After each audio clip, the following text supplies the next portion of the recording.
How far will a 7-inch minute hand travel in 35 minutes? This type of a problem has nothing to do with rate times time equals distance. It is not like the satellites traveling around the Earth and those types of problems. The minutes in this case are referring to a distance. When it says how far, it wants the arc length. So it's saying how far will it go in 35 minutes, meaning it's going to end at the 7. They want this arc length. So step 1, what's the radius of this circle? Well, it is 7 inches, all right? So we are going to figure out how far it's going to go. If the radius is 7 inches, then the circumference is going to be 14 pi. Just carry the pi with you. Once you have that, now we can use our arc length formula. You can do a few things. It's part over whole equals the arc over the circumference. We're used to doing it with degrees over 360 equals the matching arc over the whole entire circumference.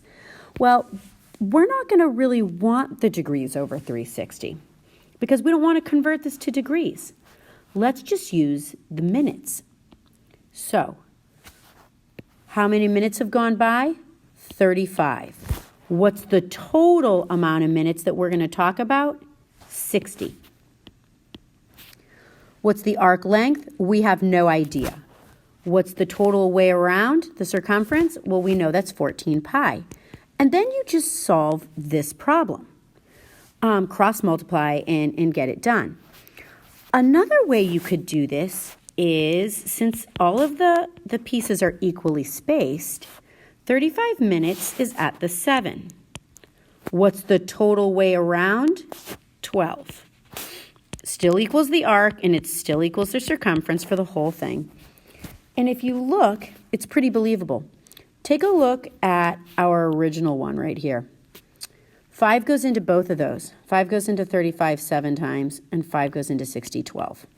They're the same exact proportion. So now you would just solve this. It's not going to come out great. It's okay that it doesn't.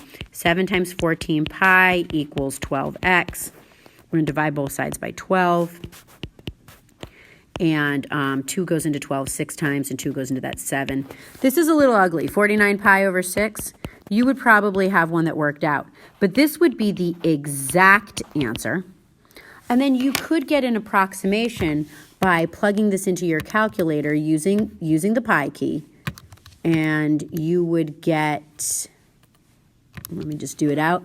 You get 25.65, whatever. So if you got around 25.6 dots, you would be fine.